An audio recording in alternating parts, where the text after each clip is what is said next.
Hello and welcome to another episode of Attacking Third, a CBS Sports soccer podcast. I'm Sandra Herrera, lead NWSL writer for CBS Sports. Joined today, as always, by my colleague and co-host Lisa Roman, broadcaster and analyst for CBS Sports. On today's segment, we have an NWSL Challenge Cup semifinal preview.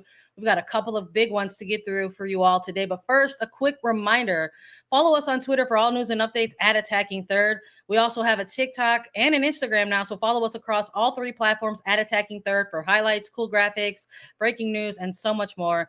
If you're joining us live on YouTube, welcome. Join in the conversation in the chat. It's always live, and we appreciate everybody participating. Hit us up at youtube.com/attacking third and hit subscribe so you never miss a thing. Lisa, it's here. It's here. The Challenge Cup semifinals are here. The Final Four. It just seems like yesterday we were like doing previews of all 12 teams and talking about Challenge Cup and wondering what we were going to see in the group stages. And now here we are. That was yesterday. I mean, honestly, you close your eyes, you blink, and we're here at the Challenge Cup playoffs. We got semifinals. We know the four teams making it because that also came down to the wire in Challenge Cup group play.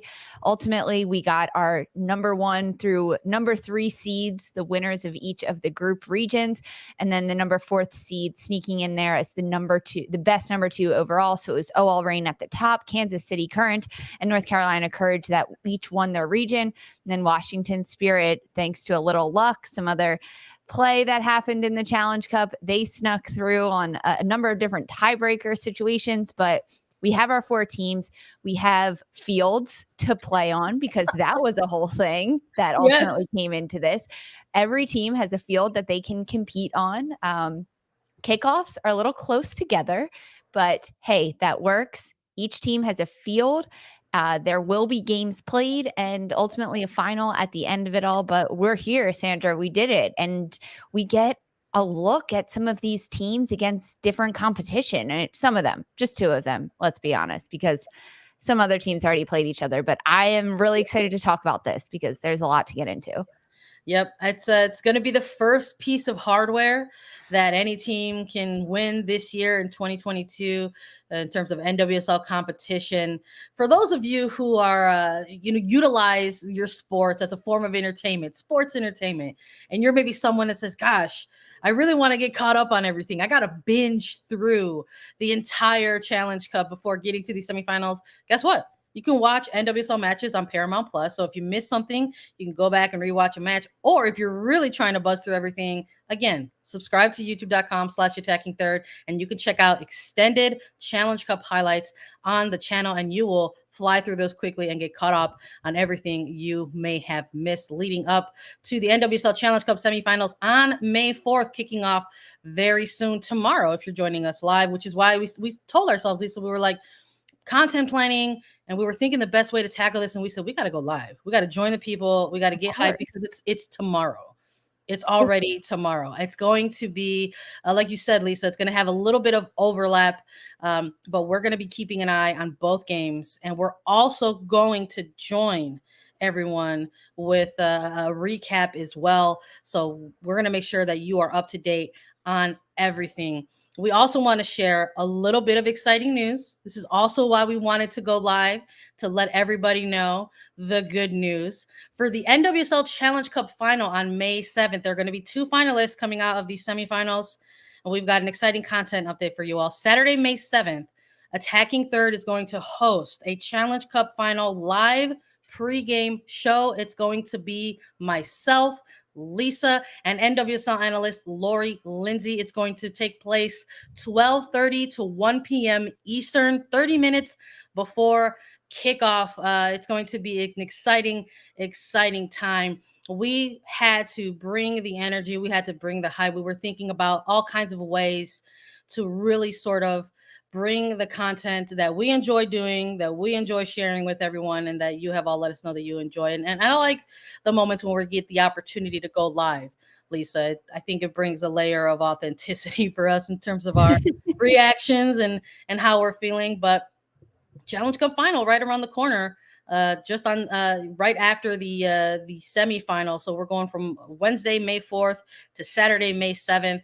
When you're getting ready to watch the game on big TV networks, CBS, make sure that you tune in to us right here, the same time, same place, same channel that you're used to going to, and we're gonna have a pregame and postgame show for you all to talk about everything. Lisa, I'm so excited for this. I feel like we're gonna have so many lives this week, and we're gonna be engaging with so many people. But I'm hyped for this. I am so excited for this. We'll have Lori Lindsay joining us, and I know she is also hype about it. It's just content planning with her a little bit, and you and I were always content planning, Sandra, but this is going to be really exciting. And because we're doing it live on YouTube, we get to interact with the chat. We get to interact with the listeners and the people that join us. So make sure you spread the word, everyone that's listening, that Attacking Third is doing a live Challenge Cup pregame show.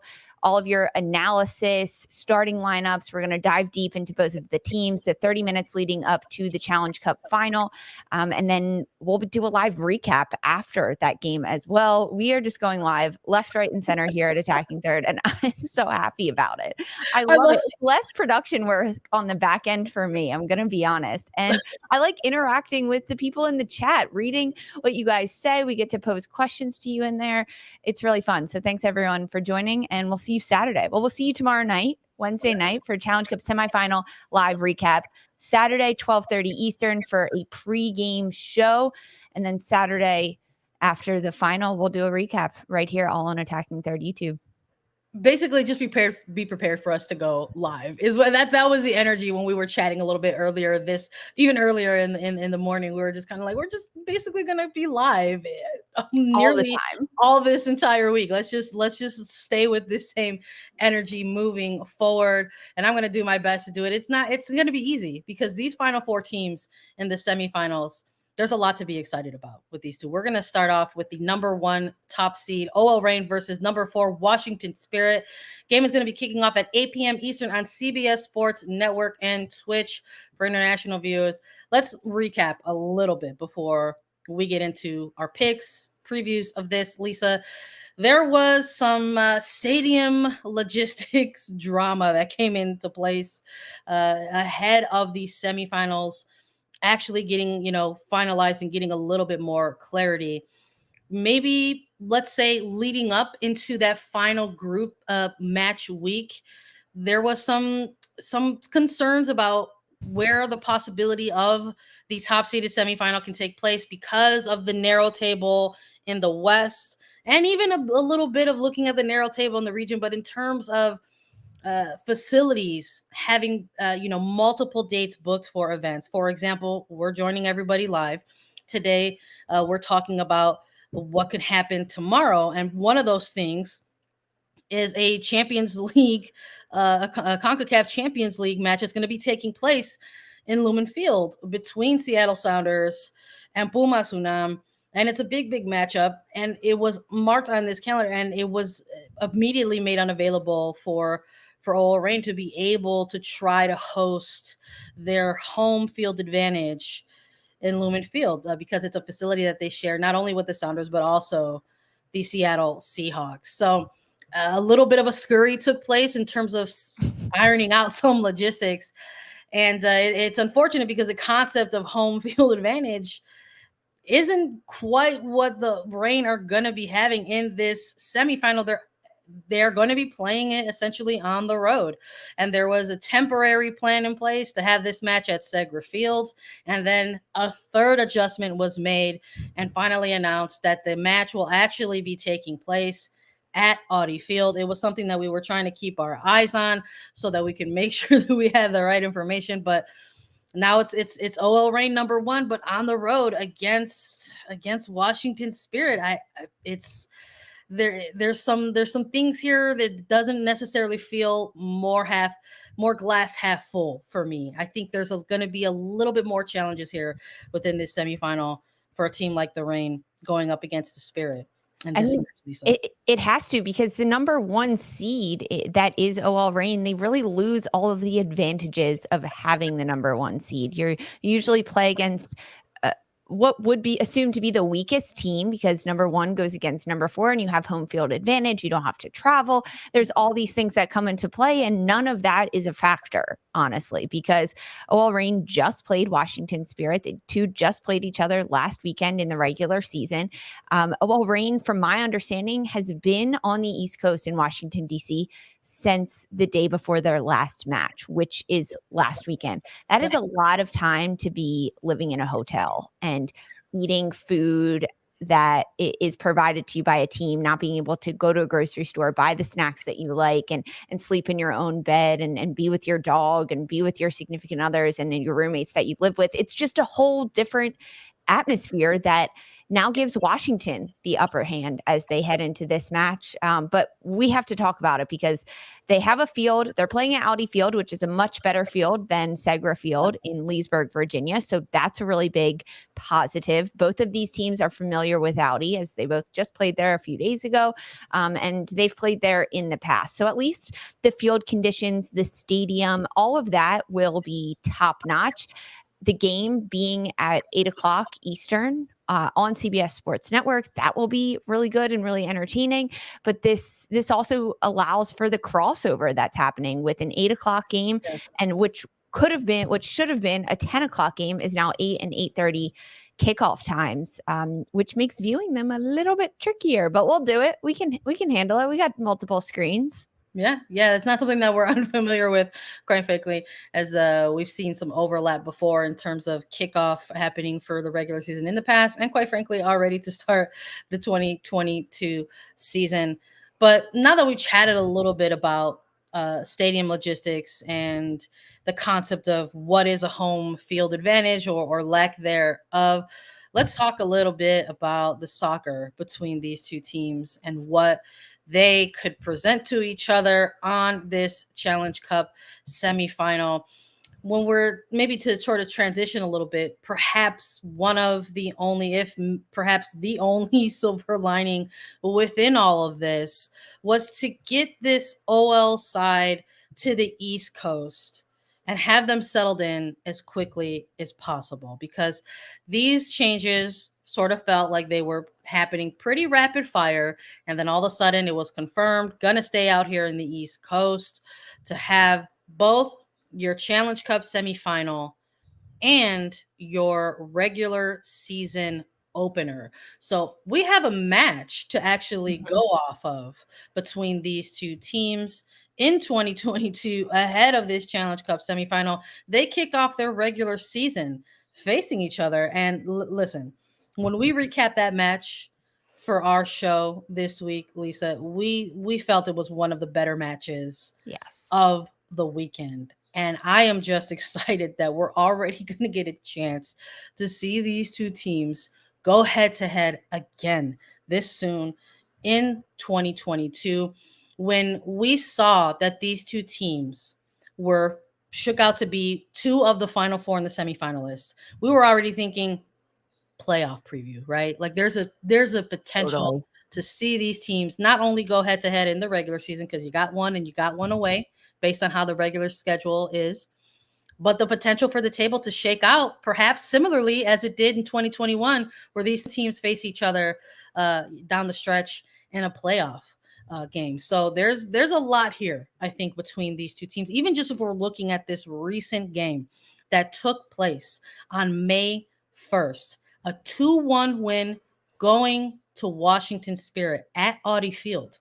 On top of that, I think if you're OL Reign, you got to be looking at this and be a little fueled by that. There were some moments in this game where they struggled to make the most of their opportunities in the final third. We're talking only 3 attempts on target of their 10 shots total in the match, majority of the possession, but again, just unable to find that breakthrough. Lisa, we saw a missed or a saved penalty from Rose Lavelle, and then we saw her get a goal for OL Reign, but you could see the frustration in getting that goal. It was one of those, maybe not so pretty, but it finally just got into the back of the net, and you could just see the body language was like, oh, like finally getting one against this team. So the fact that I think that we have this match to look at ahead of this semifinal, I think just adds to the excitement of what we could see on Wednesday.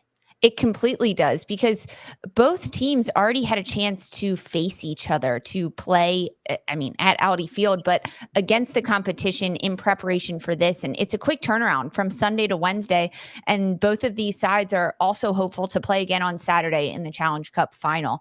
And we have to look a bit at the personnel. When we look back to last weekend's game, which is a great yardstick to measure this Challenge Cup semifinal against. We have to take note that Fallon Tullis-Joyce, goalkeeper for OL Reign, had a tremendous game. 10 saves in this match against the Washington Spirit. She kept OL Reign in this completely. You mentioned the saved penalty kick. OL Reign had Rose Lavelle step up and take it. But we have to look at player personnel a little bit too, because OL Reign didn't start Quinn. Lauren Barnes never even played. Ziara King came on in towards the second half around the 75th minute.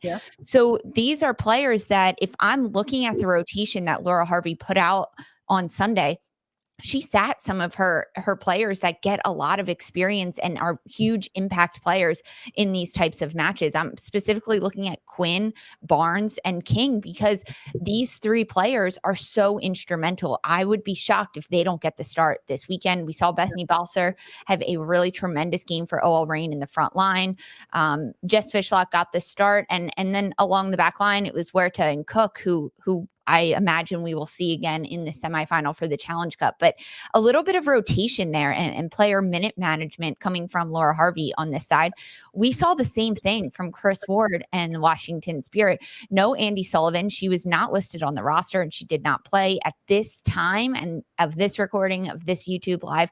I don't know Andy Sullivan's status, where she will be in terms of injury and recovery coming back for the semifinals. But Kelly O'Hara didn't start for Washington Spirit. Emily Sonnet didn't start in the back line. So those are some aspects of players that they did come in. O'Hara and Emily Sonnet did rotate into the game. They took out Brooks and Goff in the back line for Chris Ward, but player minute management is really huge. And now coming from a Sunday game back to a Wednesday game, I'm interested to see which side is going to pull out full strength and who's really going to come full force in this match, because I can assure you that we're going to see Sanchez, Rodman, and Hatch.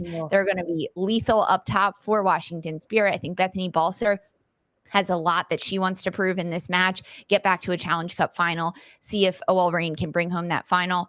And I have a question I want to pose to you, Sandra. I have an answer in my mind, but if there's another penalty kick awarded to OL Reign, does Rose Lavelle take it? Oh man, that's a great question. I'm going to say yes. Actually, I'm going to say yes. I think that you go into this type of match because of the fact that it is a knockout type of match.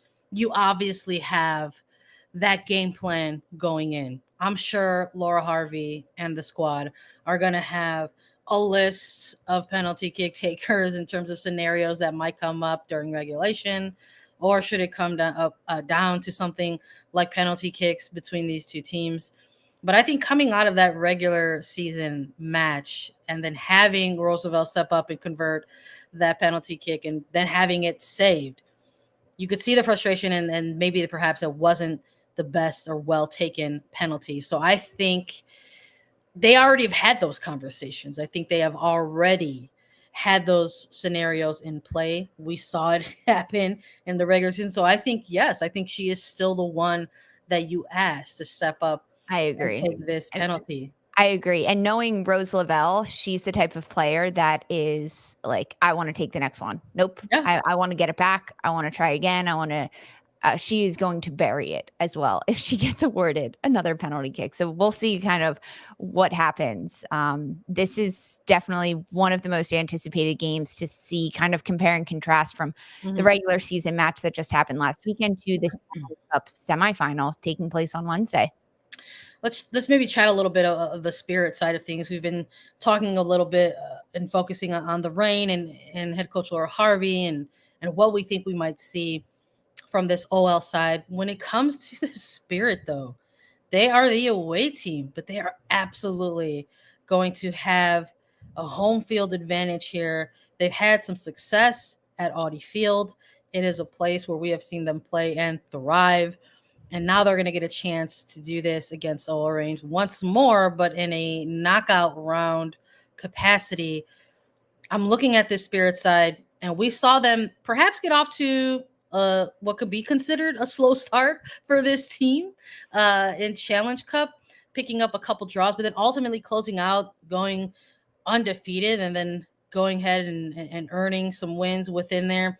but more importantly, watching the return of their attack get back to that sort of high octane, incredibly active and dynamic trio in the final third. We were curious with that 0-0 draw that they had to open up their Challenge Cup. We were like, okay, is this something where we're just shaking off a little bit of the preseason here? And sure enough, we saw the transgression from that week one to the final group stage for this Washington Spirit side. And then honestly, we saw it again in the regular season when they kicked things off. Sanchez, Rodman, Hatch. We've talked a little bit about highlighting Anna Hefferty in this as well. Someone who has slotted in and has been able to just sort of make it look seamless for this attack. Not really looking at it. That's a hiccup when you're kind of rotating personnel in and out of this attack for the Spirit, which is important, I think, when you're trying to begin what is essentially a title defense in 2022 as reigning champions of NWSL.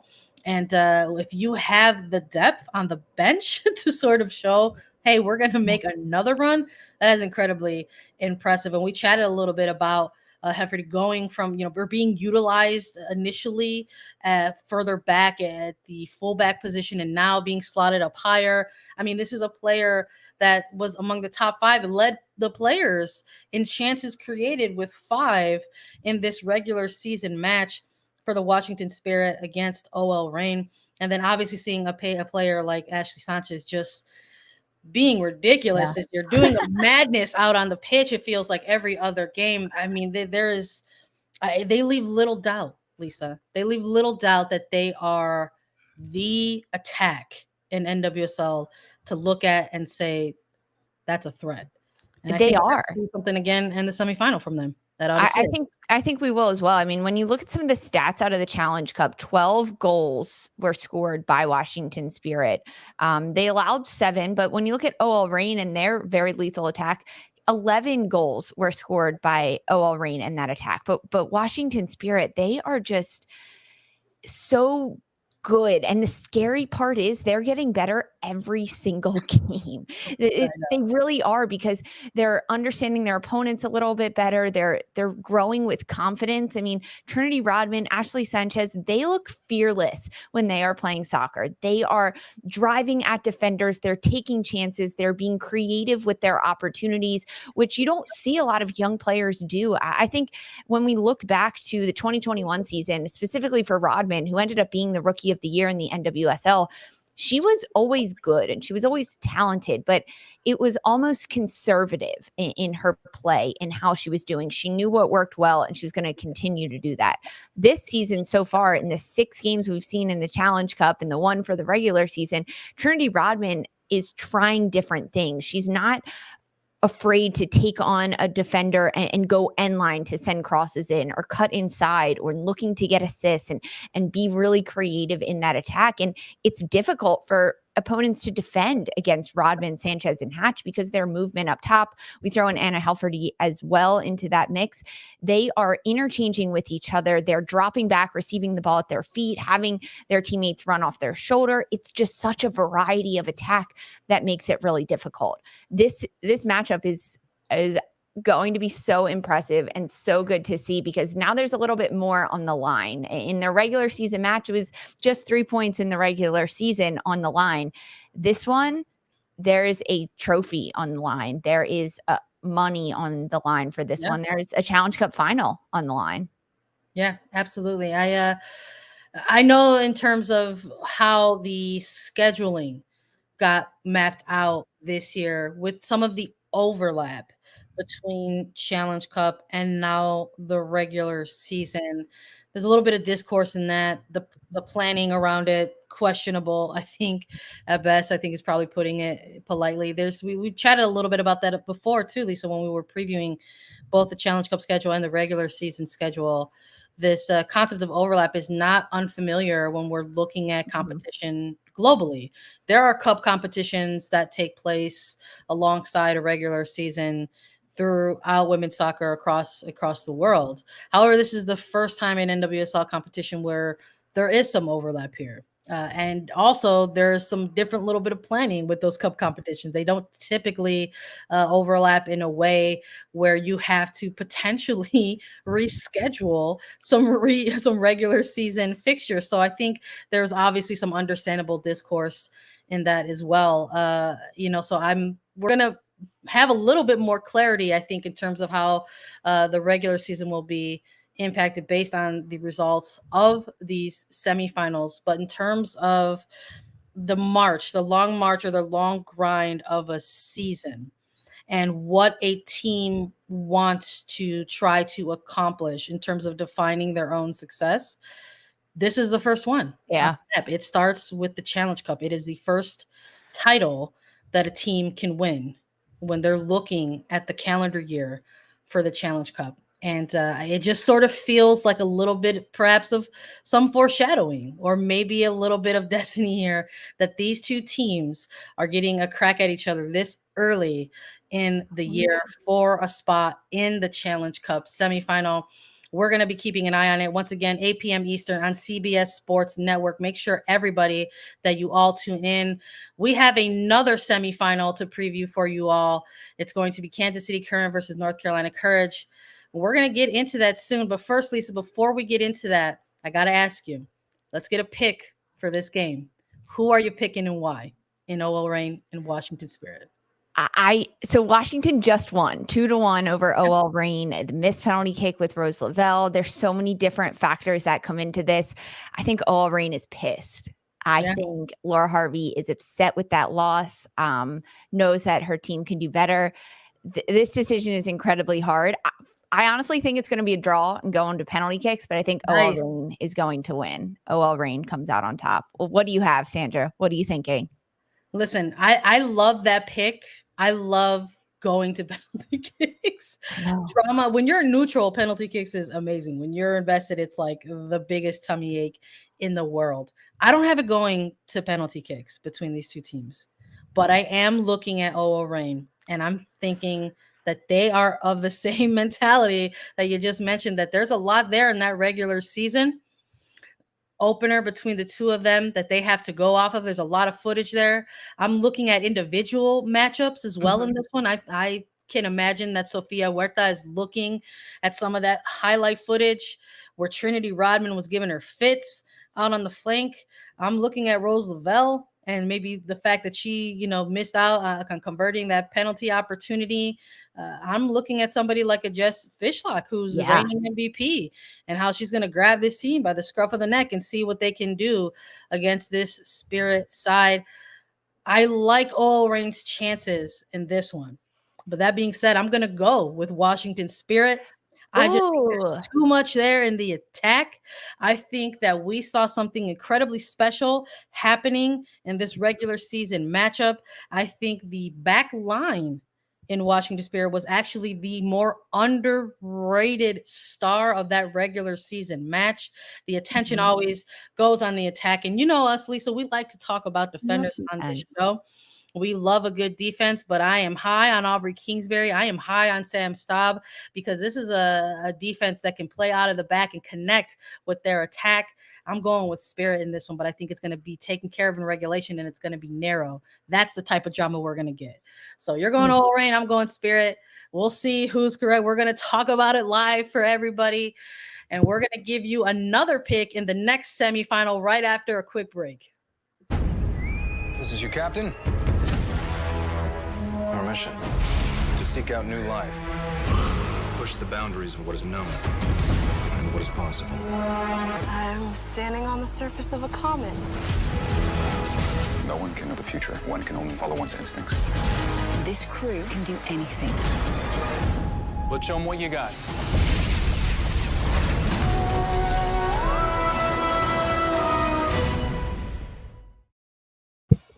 Let's do it. We have to talk about number 2 versus number 3. Kansas City Current hosting North Carolina Courage at Children's Mercy Park in Kansas City, 8:30 p.m. Eastern kickoff. This one is going to be found on Paramount Plus and Twitch for the international viewers. Listen, Kansas City Current dominating the Central, locking things up, securing a spot in the Challenge Cup semifinal, going up against North Carolina Courage, who also went undefeated in the East during their East Division group play. I'm just excited about this one as I am for Oil Rain and Washington Spirit. So we're going to bring similar energy to this one. We were keeping an eye on the Central region going into Challenge Cup, Lisa, because it was a little bit unpredictable. And you know what? I think we got our money's worth when we were looking at all those teams going head to head. And we were high on Kansas City Current coming into this season. Ambitious a little bit. We thought, listen, let's bump them up and see if the bold prediction pays off. And here they are as the Final Four in the semifinals, now going up against North Carolina Courage. They went 4-1-1 in the Challenge Cup, but they're coming off of a 3-0 loss in the regular season, Lisa. And that was something that we chatted a little bit about in our recap of the regular season. We wanted to see this Kansas City side against some different opposition in the league. And a big test was Portland Thorns in the regular season. And I don't know if we got all the answers, but we definitely saw some things in that regular season match. It was a struggle for them to ever find their footing against a Portland Thorns side that looked pretty lethal at home. I'm a little curious as to how this quick turnaround is going to look for Kansas City. Maybe something like home field advantage could be a little bit of an X factor for you. What are you looking out of this game from Kansas City specifically, Lisa? Kansas City Current playing at home at Children's Mercy Park, that helps them a little bit, but I don't think that is even a speck in the eye of North Carolina Courage. They are coming off of that incredible match against Angel City in Los Angeles at Bank of California Stadium. So playing away for North Carolina means nothing to them anymore after that match with over 20,000 fans. It was incredibly loud in that stadium. So yes, maybe it gives Kansas City an advantage, but it's no disadvantage to North Carolina. So I'm going to say that one evens it out. In this match, we had so many questions about Kansas City and how they were going to fare against opponents outside of the Central region. And when we saw them play against Portland Thorns this past weekend in the regular season, we saw a Portland team that didn't necessarily put out their strongest starting 11. I mean, their bench is incredibly strong, so it doesn't even matter. But a player like Sophia Smith, she didn't get a start for Portland against Kansas City. There was just a lot of different rotation that we saw, and Portland still able to score in the opening 10 minutes of this match. They were able to go up 2-0 by halftime in this game. And that's something from Kansas City that I wasn't super surprised. However, I was expecting a little bit more from Kansas City. The Current is still this little bit of an unknown team to me in how they're playing and what type of product they want to put on the field, because we haven't seen a lot of consistency in their style of play. It really depends on the personnel that they have. We saw them for a hot second with Sam Ewis and Lynn Williams, and I think there was a direction that Matt Potter wanted to go with those players. However, losing Williams for the year and Ewis being on limited minutes, Potter had to almost backtrack and say, okay, who do we have? I think he's leaning on rookies in Elise Bennett a lot more than he ever thought he was going to. And Chardonnay Coran and having Addie McCain be a bigger part of the attack. And that's not something that he wanted to do initially heading into this year. So Kansas City is still trying to work out some of those kinks as to what identity they want to have as a team. When we look at that Portland match, Kansas City also didn't pull out their strongest starting 11. Kristen Hamilton, she didn't get the start. Alex Luera, the rookie center back who has been tremendous for Kansas City, she didn't get the start. She ends up coming on for Weber in about the 19th or 20th minute. So she did get a lot of time, but Desiree Scott didn't start. Victoria Pickett didn't start. So minute management there, perhaps, but also it's Matt Potter trying to figure out what his team can do when they don't have all these superstars on the pitch, and someone like Kristen Hamilton that can run the show for Kansas City Current. If she's not there, who's going to step up and do that? There was no Haley Mace available for that last match. I think that'll change things if she is in on this one, but really looking just at Kansas City, not even at North Carolina Courage, I have some question marks as to what kind of team identity they are trying to have in Kansas City. And we didn't see any identity against Portland. This will be a different test against North Carolina.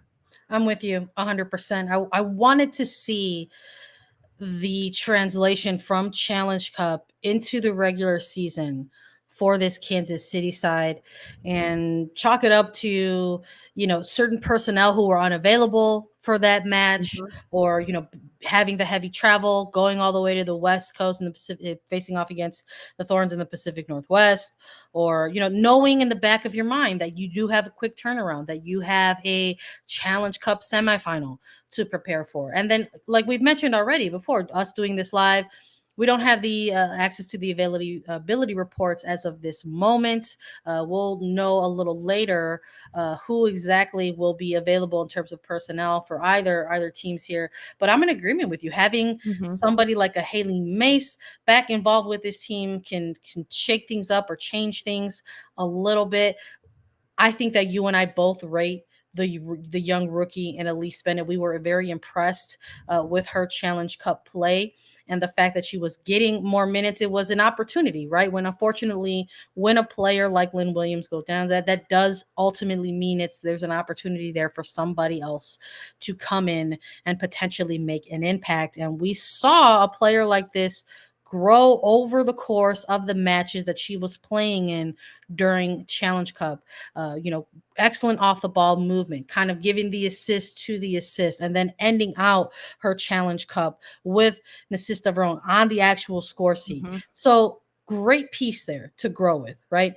But we saw in this regular season game against the Thorns, it was a tough match for Kansas City to go ahead and ever really find their footing in. We're talking one shot recorded over the entire course of the 90 minutes. They saw little of the ball, right? They essentially were on the losing end of what can be considered nearly every attacking statistical point in this match. Just a grinder for them, and they ended up walking away with the loss in this one. Now, maybe this is a transitional moment for us to talk a little bit about the opposition that they're going up against. And before I do that, my final piece on Kansas City is that perhaps the fact that this is a knockout type of match, there's going to be a little bit of a different energy from this team to go up against a team like North Carolina Courage. This is a potentially one and done type of match. The next one you would have after this would be for a Challenge Cup title. And I'm not going to sit here and act like the idea of hosting a cup final for the first time for Kansas City Current at Children's Mercy Park isn't going to come with some type of X factor or extra motivation for that. On the other side, you could say maybe there's going to be a little bit of added pressure, but I have to imagine that this is something that could potentially benefit them, if in the Right. very least something mentally to help give them that advantage.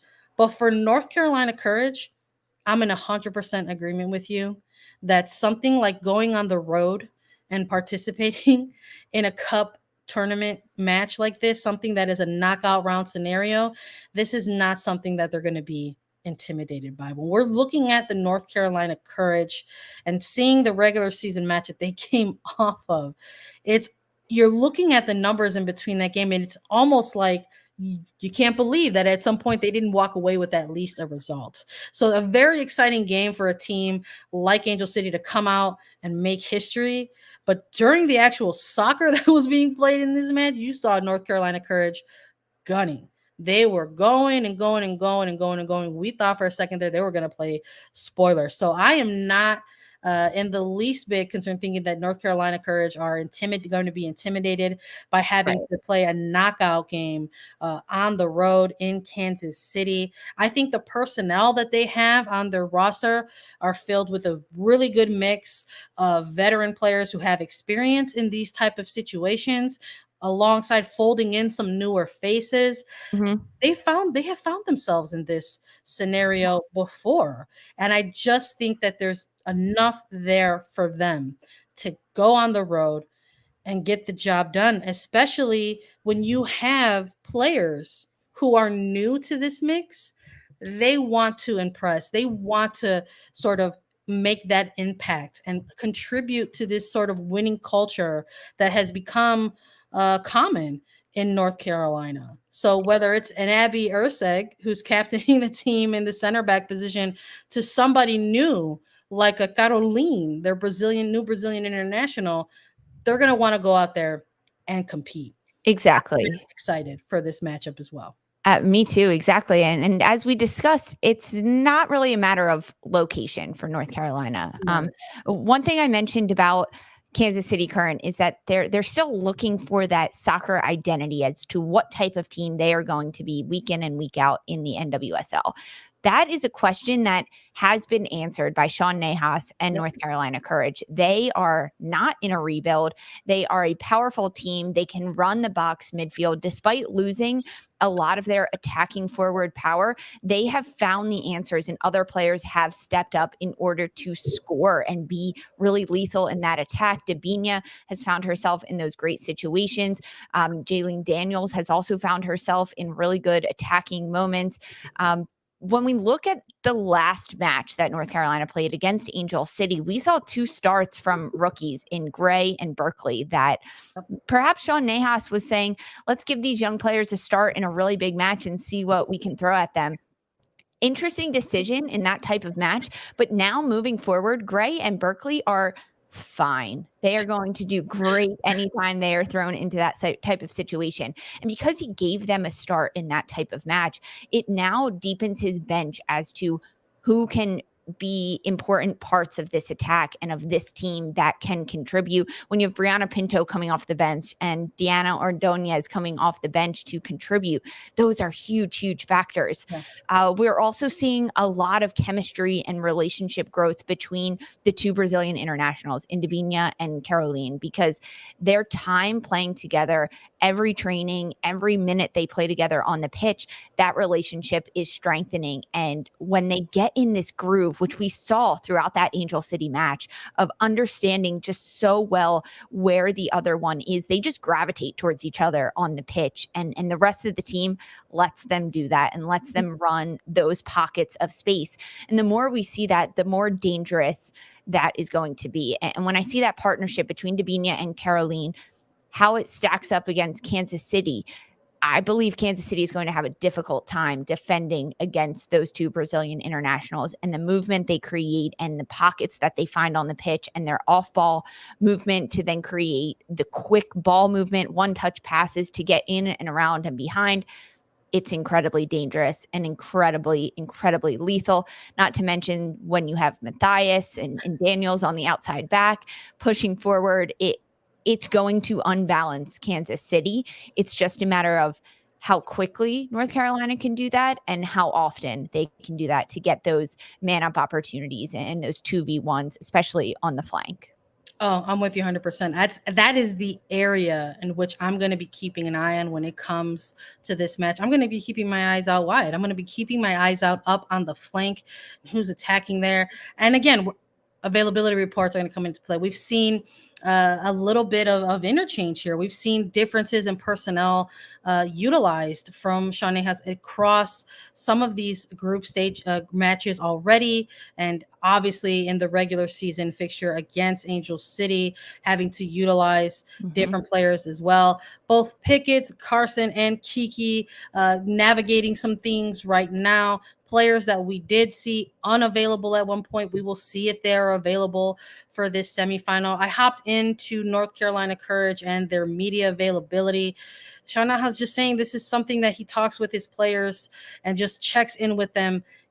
Not really going to tip his hat one way or the other and say, yes, going to be available on this day or not, but always keeping an open dialogue with these players in terms of seeing how they are ready or unready for a big match like this. But another player that I'm keeping an eye on for sure with this one, yes, we're going to be looking at Dabinia, and yes, we're going to be looking at Denise O'Sullivan and knowing what they can do for this team in the attack in the middle third. But I really like what we've been seeing out of a player like Taylor Smith in the attack for this club. She's got an incredible story arc, I think, that we're just witnessing the beginning of here in 2022. And it's something that I want to continue to keep an eye on here And she's someone who has been involved in the attack, has recorded goals for this team as well, and has the ability to both play out wide and directly through the middle when she's on the ball in the box, causing some chaos. So this is a player that I'm going to be keeping an eye on, but I think you're right on the money, Lisa. We're going to have to take a look at how some of these individual battles will shake out along the flanks here. And I'm sure Kansas City is maybe taking a look at how they can prevent or isolate or frustrate as well, because once you allow any type of space for this North Carolina Courage team to exploit, they can almost kind of attack you in waves, and it just sort of feels a little bit relentless, and all of a sudden you can maybe kind of feel like you're bending and bending and bending until you ultimately break, and that is a tough spot to find yourself in. So we'll see how this shakes out. Lisa, I have to ask you, who are you picking in this one and why? This was a tough decision as well, based on everything that we went through and not knowing availability reports at the time of this recording and at the time we're going live. I'm going to go with North Carolina Courage. I think they have proven themselves throughout this Challenge Cup and the tests that Kansas City faced against Portland, playing a team outside of their region. They fell short. They didn't stand up to the task of the competition in the NWSL broader outside of the central region. Whereas North Carolina, they came into the Challenge Cup. They shocked people with their ability to perform in the attacking end, score goals, not concede a lot of goals. I have North Carolina winning this match. Sandra, Kansas City or the Courage, who you got? Listen, Midwest is best, and I'm here for it forever. But I gotta go with North Carolina Courage. I am with you, Lisa. We're going 2 for 2 here. Mm-hmm. I am just very impressed with the personnel across this roster. Sean Nahas and the level of buy-in from the jump from his team and what they've been presenting on the pitch for audiences to see. It's very refreshing to sort of see the players come out for North Carolina Courage, knowing the type of tough year that they had in 2021, and see them going out there and playing the type of soccer that they're playing in 2022. Yeah. And I hope that they find success, continued success in 2022.